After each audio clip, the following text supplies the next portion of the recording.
Hey guys, আজকে সকালে উঠে আগে জল ভরার কাজটা শেষ করে নিলাম, তারপর হালকা পাতলা বডিটা বানায় সকালে খাওয়া দাওয়া শেষ করে চলে গেলাম কাকার সাথে বাজারে।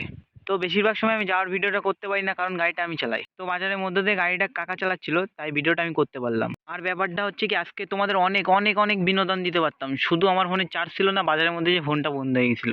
তারপর আর কি, বাজার তো দেখাতে পারলাম না, তারপরে বাড়ি চলে আসলাম।